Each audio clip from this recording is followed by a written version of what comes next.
Me llamo Paco Ignacio Taibo, soy escritor, o por lo menos era,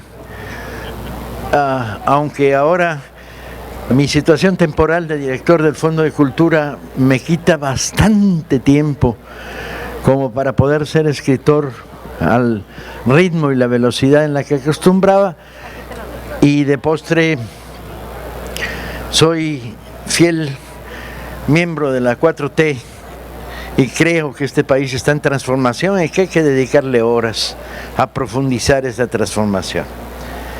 El libro que me trae a esta Plaza Machado, que tanto me gusta y que tanto quiero y en la que me siento tan a gusto, porque tiene el ambientillo de feria.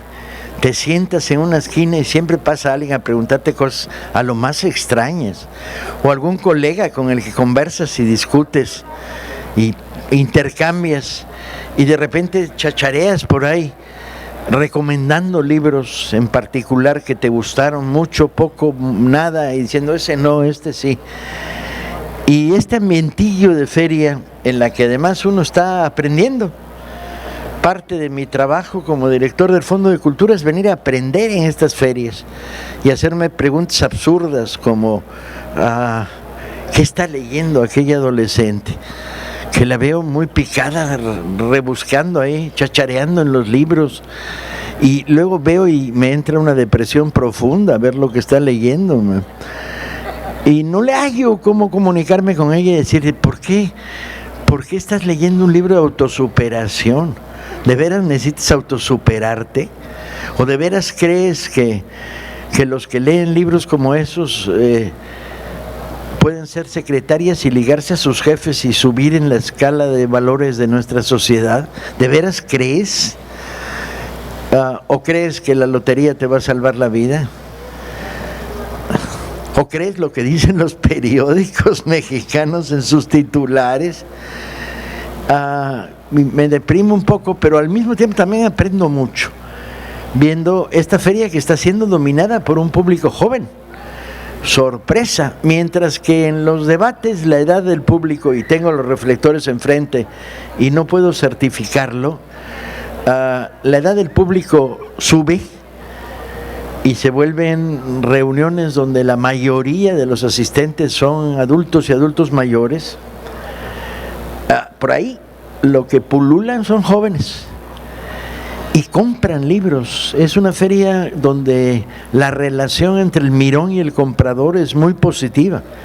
Conozco ferias de libro donde entran a pasear familias enteras y salen sin un solo libro. Y tú dices, carajo, ¿por qué decidieron que el lugar para pasear era una feria de libro en lugar de una fábrica de donas o una tienda de zapatos, ¿no? Atraídos por esto que es el calor de multitud que hace que nos acerquemos a donde vemos a otros, a ver si nos toca la lotería de la vida. Entonces uno aprende en estas ferias, escucha, recibe un montón de palmadas en la espalda, de me gustó esto tuyo, me gustó esto otro, y de alguna manera pues satisface el ego de todo escritor que escribes para los demás, y cuando los demás se vuelven personas y no abstracciones, pues son más simpáticos. Supongo que un bestseller norteamericano que vende 500,000 de libros al año, le vale madres las caras de sus 500,000 de lectores. Le importa cómo llegan sus regalías, aunque casi siempre en un escritor hay una voluntad de encontrarse con el lector y ver el efecto que produjo lo que escribió en las cabezas de otros. Al fin y al cabo, escribir es comunicar, contar una historia. Entonces viene uno a aprender a las ferias. Yo no sé muy bien qué aprendo, pero algo debo aprender porque salgo más listo de lo que llegué y mucho más cansado. Mañana tengo que estar en el Zócalo de la Ciudad de México porque se inauguran los tendidos de Pasión por la Historia en todo el país, y hoy es mi último día en Mazatlán. Nunca me entero del programa de las ferias, entonces me pongo en sintonía conforme me van aventando, y ahora súbete al ruedo y presenta no sé quién, órale. excepto que me pidan que presente a gente que no conozco su obra, y entonces me da mucha vergüenza y más bien me hago pendejo y me dedico a dar vueltas por ahí mientras se produce la presentación. ¿Sabemos cómo vamos a morir? Sí, eso sí. Ahí la tienes, que la Sí. Pero sí sé lo que estoy haciendo aquí en este instante. Sé que vengo a escribir un libro que me rompió el corazón. Gacho, de a de veras. Tengo medio corazón porque el otro medio lo perdí cuando escribí este libro. Y es un libro extraño, pero sencillo, pero voy a tratar un poco de contarles cómo se cocinó este libro. Durante años estuve persiguiendo una historia. ¿Qué es para un escritor perseguir una historia? Es en todo tipo de circunstancias, va buscando hilos, huellas, rastros, vas a una biblioteca norteamericana a investigar sobre la prensa gringa de Arizona durante las campañas de Villa, pero ya que estás ahí, hay otros 3 o 4 temas que te interesan y echas un ojo a ver qué es lo que encuentras. Hablas con la gente y dices, hay un personaje a mí que me atrae profundamente, y estás en una feria del libro en Polonia y te dicen, vamos a ver, en Varsovia, vamos a ver la tumba de ese personaje que te apasiona. Y entonces vas siguiéndole la ruta a historias que van construyendo poco a poco el material de la investigación que se va a convertir en un libro. Años estuve persiguiendo la historia que se convirtió en este libro.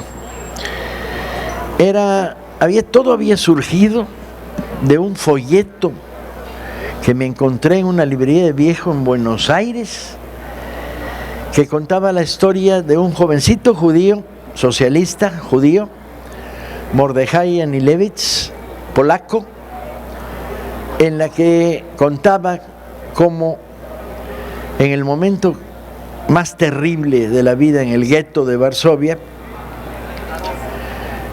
les ofrecieron a sus compañeros que formaban la organización judía de combate, casi todos ellos de adolescentes a jovencísimos adultos, 25 años los más viejos, hombres y mujeres, les dijeron, sálganse del gueto.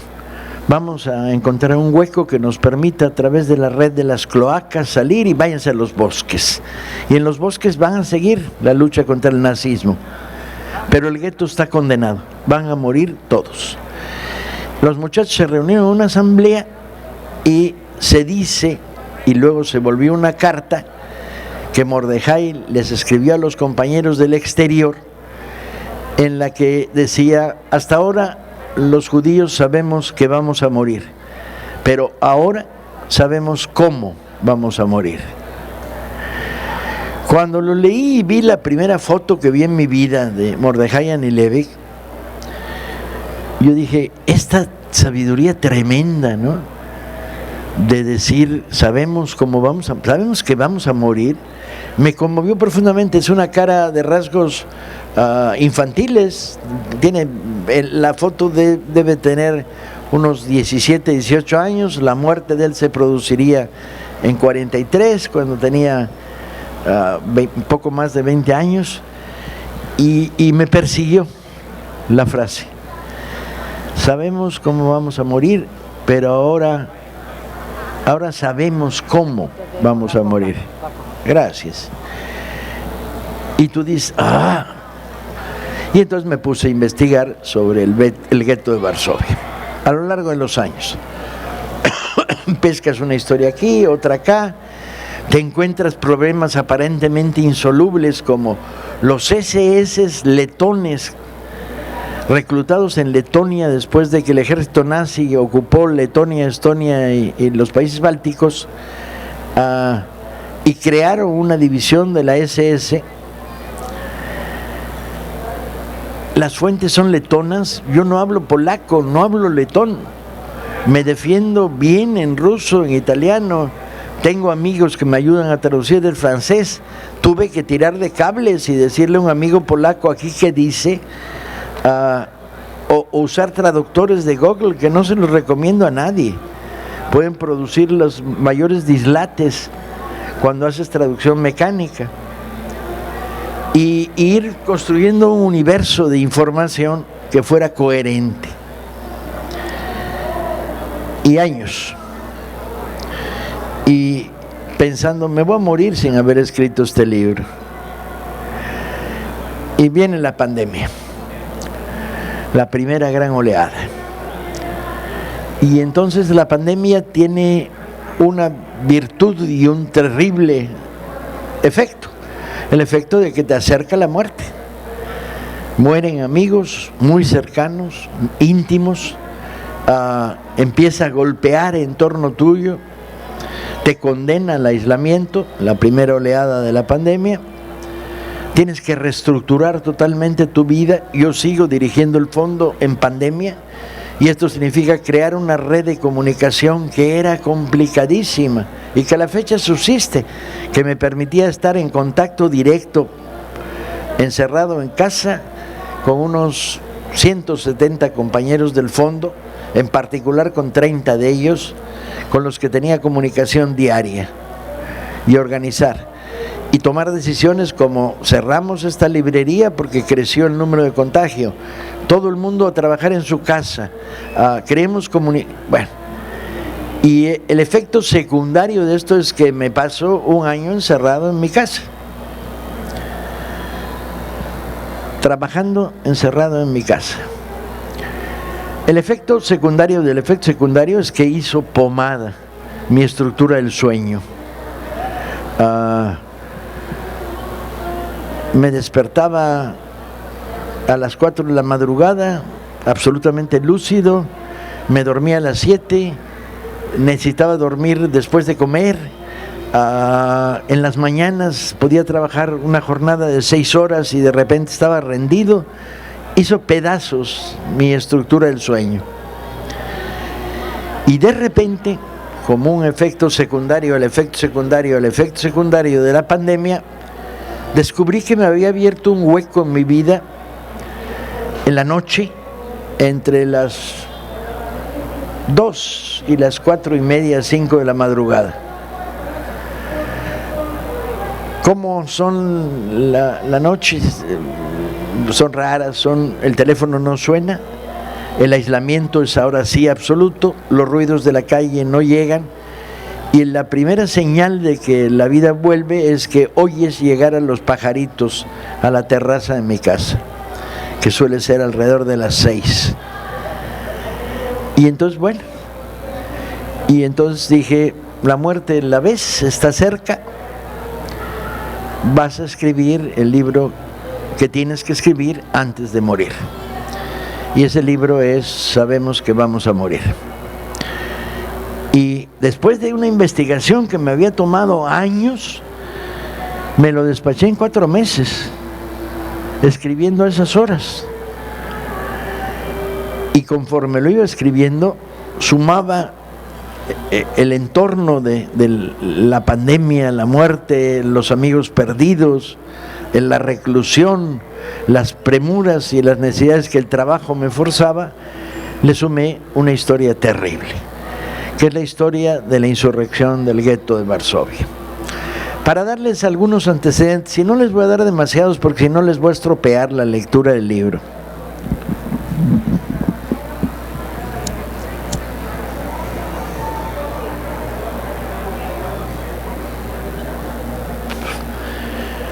Tras la ocupación nazi de Polonia, se vuelve lentamente el centro de destrucción masiva de la comunidad judía y de las comunidades gitanas de Europa Oriental. Ahí es donde florece el mayor número de campos de concentración, que es un eufemismo, no eran para concentrar, era para matar, y campos de exterminio. El primer nivel es la creación de guetos cercados.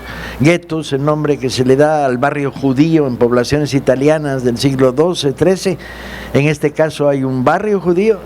Lo primero es aislarlo, sacar del barrio judío a los no judíos y arrojar a él en las condiciones más miserables posibles al resto de las comunidades judías de las zonas cercanas.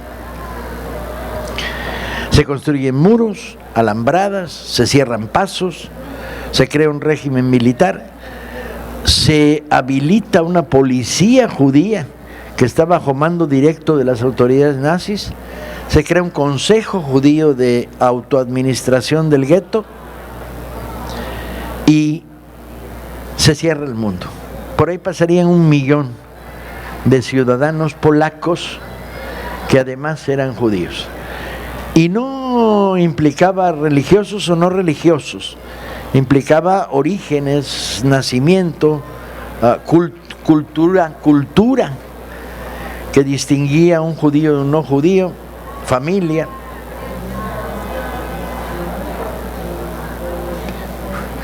Y el gueto de Varsovia se convierte en una fábrica de muerte. Primero por hambre, luego por trabajo forzado, obligatorio. Luego por casualidad, 3 oficiales de las SS entran al gueto, ven una anciana en una ventana, la disparan y la matan. No hay que dar explicaciones, ¿sí?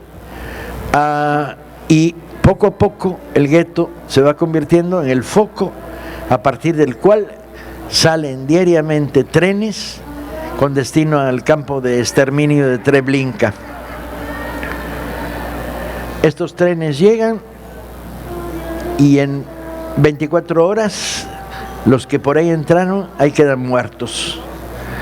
Su cabello recortado, sus dientes de oro si los traían arrancados con pinzas, su ropa almacenada, se falsifican postales donde dice: estoy muy bien, papá, estoy en un campo de retiro, pero ¿cómo bien? Es aterrador la manera diabólica que el fascismo y el nazismo crean una fábrica de muerte. Tarde que temprano esto se filtra, esta información, y llega a los jóvenes del gueto de Varsovia, que saben que el destino de la comunidad judía no es enviarlos a campos de trabajo, es exterminarlos, asesinarlos. Y empiezan a crear una organización de resistencia y a tratar de filtrar fuera de Polonia la información para que se sepa en el resto del mundo que está en guerra contra el nazismo lo que está pasando. Ahí se crea en el gueto de Varsovia 2 organizaciones juveniles, la Organización Judía de Combate y otra. 50, 60 jovencitos, 80, 100 quizá, armados con 5 pistolas, una de ellas no funciona, 8 bombas Molotov, se empiezan a perfeccionar, un rifle viejo que consiguieron y empiezan a intentar crear una red de contrabando para meter armas al gueto de Varsovia para promover en un determinado momento una insurrección. Una insurrección que está condenada, porque la pura vigilancia militar del gueto de Varsovia y sus alrededores puede poner en las calles del gueto a 3.000 miembros del ejército alemán y sobre todo SS letonas y ucranianas y sobre todo la SS que controla el campo. Ahí es donde florece el grupo y la figura de Mordejai Anilevich.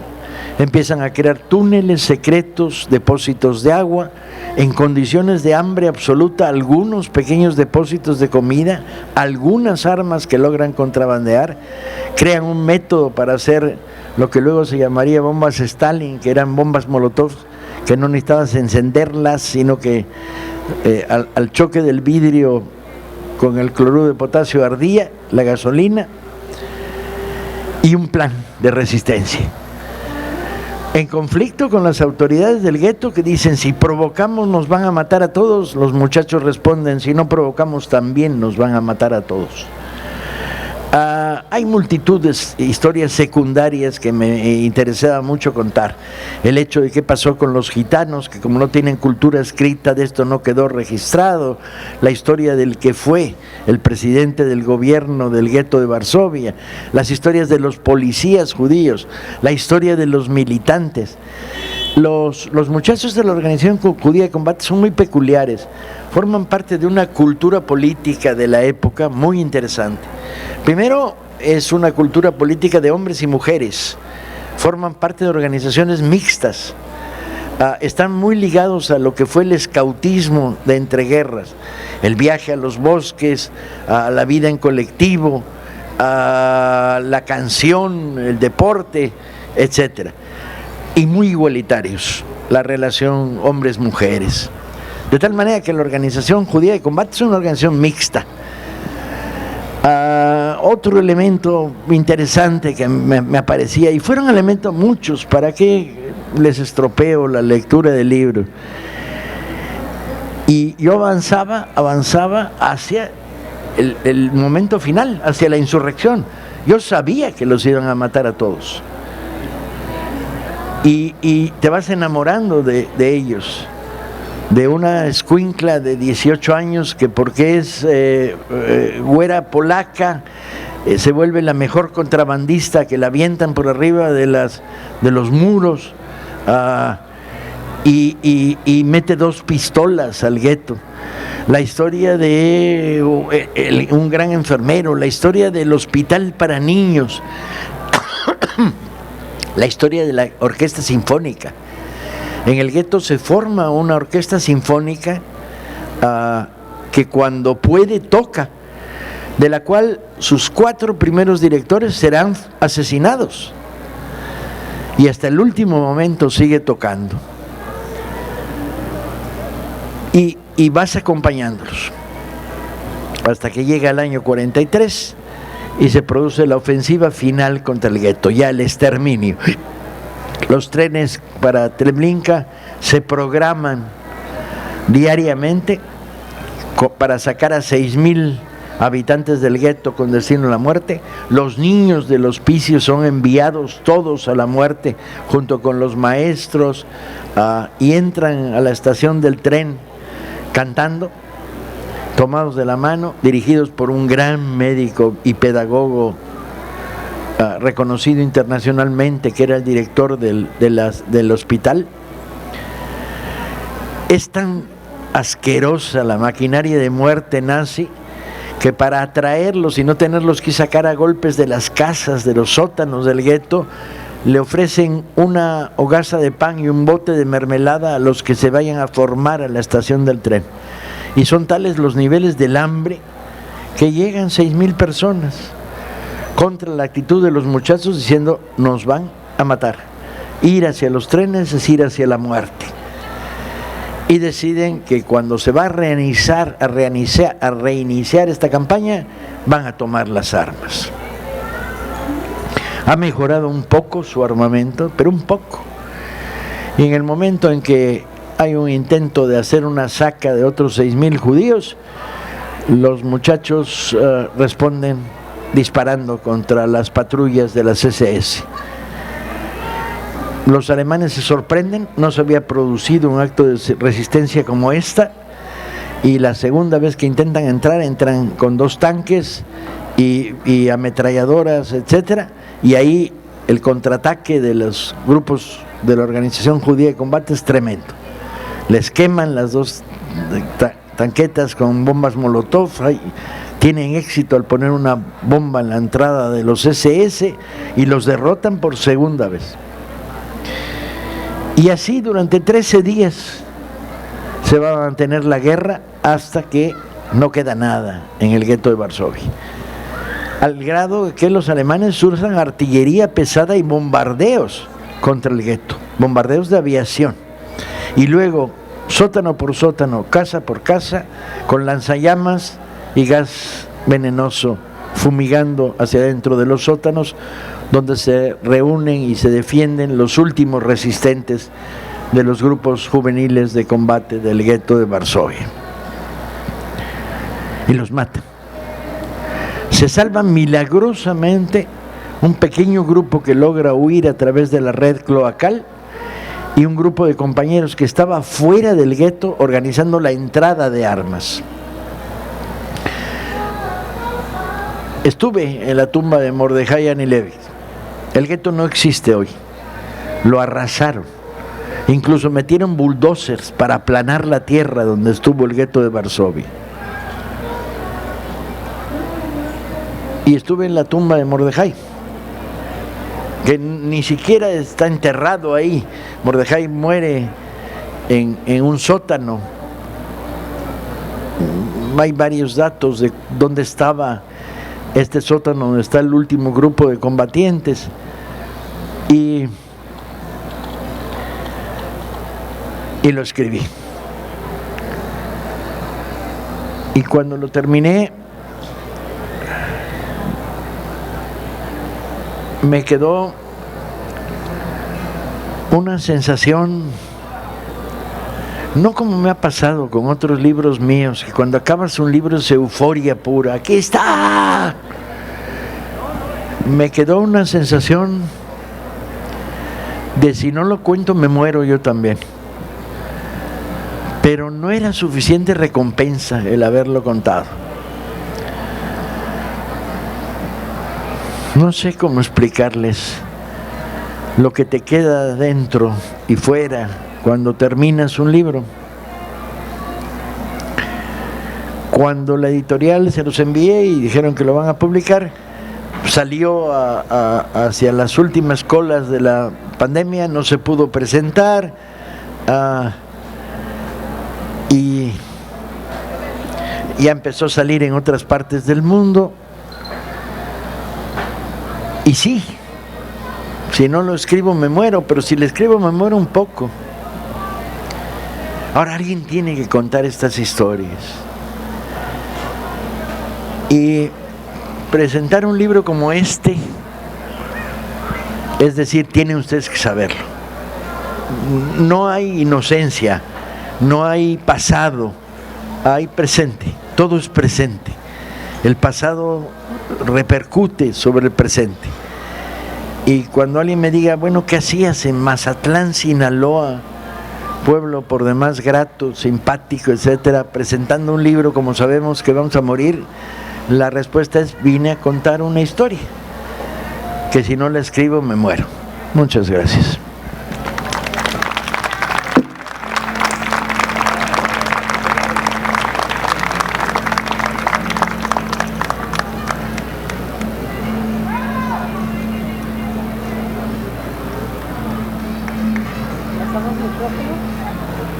A ver, pásale el micrófono.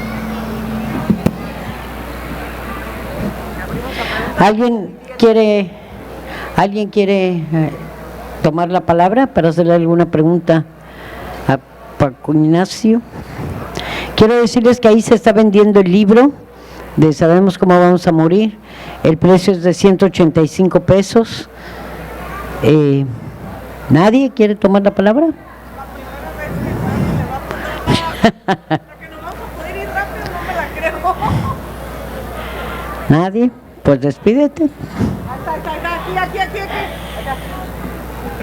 Yo dije, no me la creo, algo raro está pasando.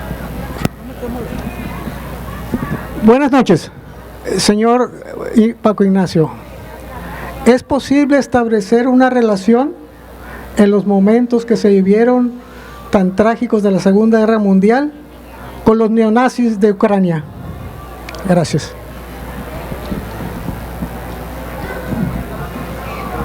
Sí, ¿dónde está el otro micrófono? Sí, hay una relación. Una de las brigadas de las SS que actúa en la destrucción del gueto de Varsovia es una brigada de SS ucranianos. Pero es una relación histórica, cuyo paralelo con el neonazismo ucraniano, que hoy por hoy sobrevive y existe, no es directa, no es atribuirle al pueblo de Ucrania la participación en la insurrección del gueto. Piensa que en ese mismo año 43, la guerrilla más grande, la segunda guerrilla más grande que había en Europa, una guerrilla de miles y miles de combatientes, eran ucranianos, miembros del Ejército Rojo, o sea que estaban combatiendo del lado de los judíos de la insurrección del gueto.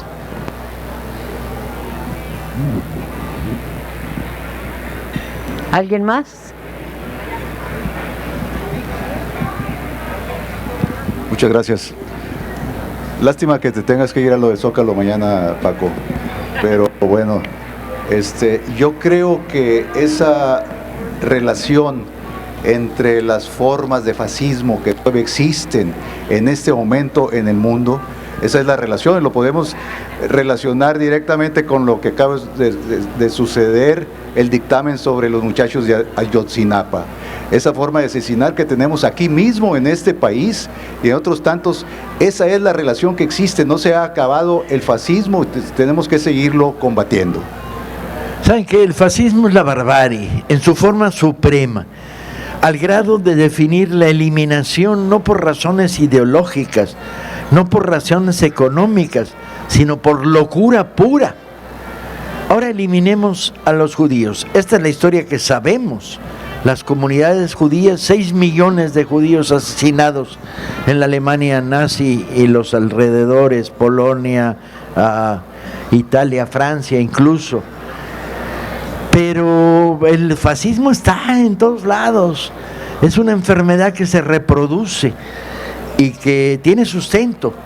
En México tenía un sustento clasista, ¿sí?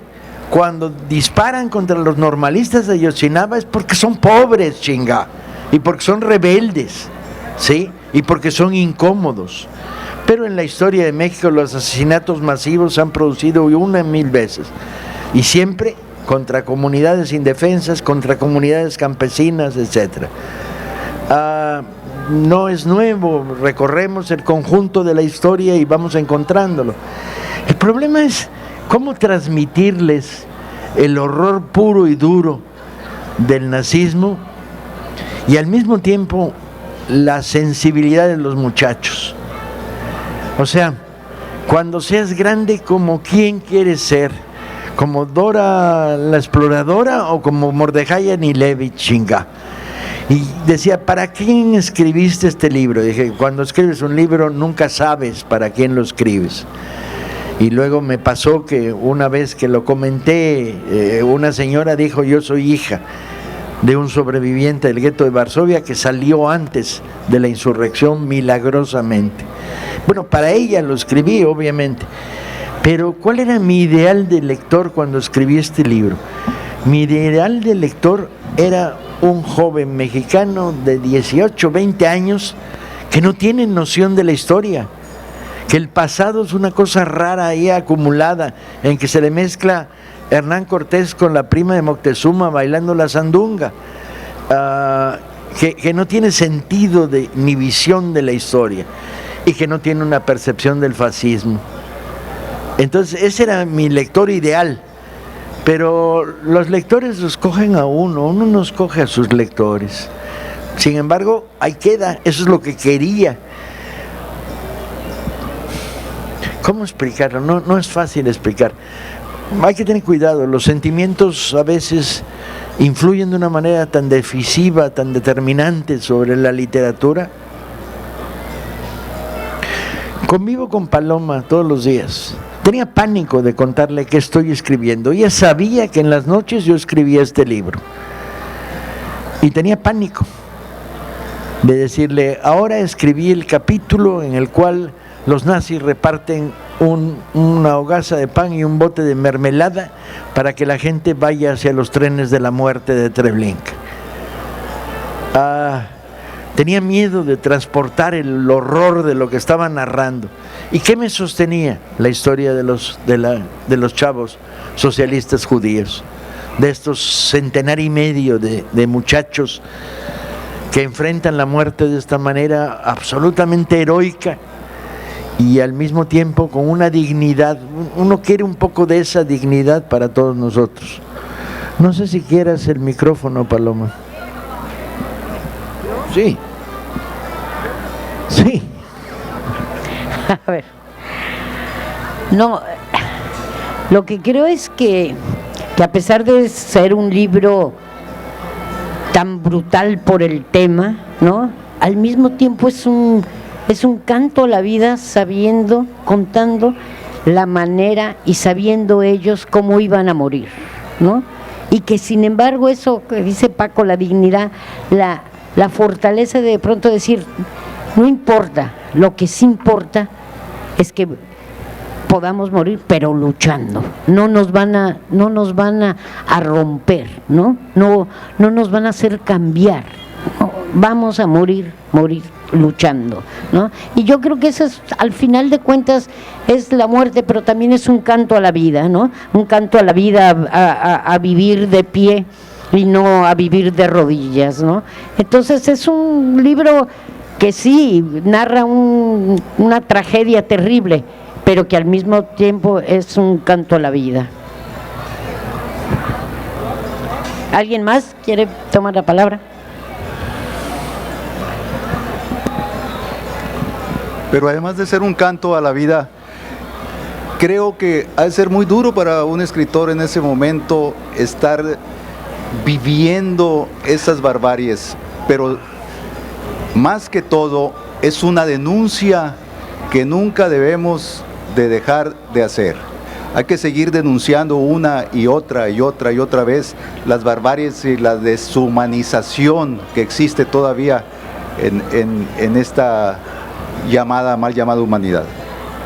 Fíjate que se presentó una situación cuando le dije a mis editores qué estaba escribiendo. Me dijeron, no, Paco, escríbete un libro de historia de México, hombre. Después del Pancho Villa, de Patria, de las historias de Zaragoza, de Mariano Escobedo, ya tienes una beta de lectores que te acompañan. ¿Qué chingados haces escribiendo una historia sobre jovencitos socialistas judíos del año 43?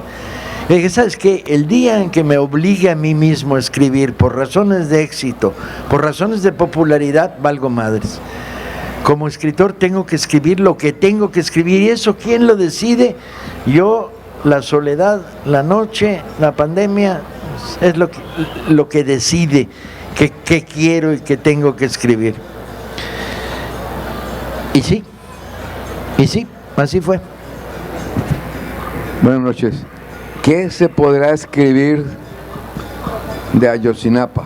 ¿Podrá escribir algo a futuro? Sí, yo creo que como todos los acontecimientos periodísticos de una gran fuerza, necesitamos un tiempo para volver a escribir. Está bien el trabajo periodístico, los resúmenes, las reconstrucciones, las interpretaciones, pero la gran novela sobre los normalistas mexicanos en la época del horror Peña Nieto, cómo se les cerraban las escuelas, cómo se les quitaba el agua caliente, cómo les quitaban los catres y tenían que dormir en el suelo.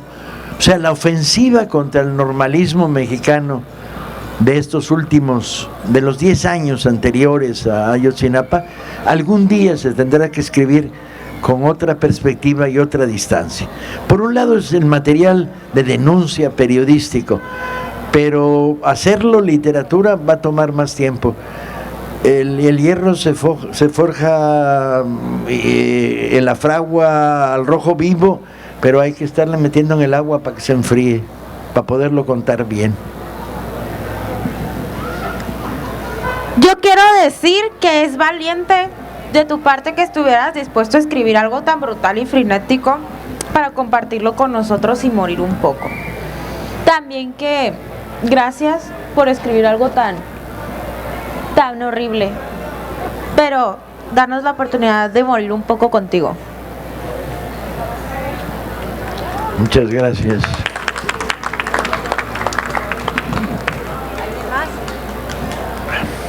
¿Alguien más? ¿Nadie? Pues demos las gracias a Paco Ignacio Taibo. Gracias a ustedes. Esta noche, Mazatleca. No te lo llevo.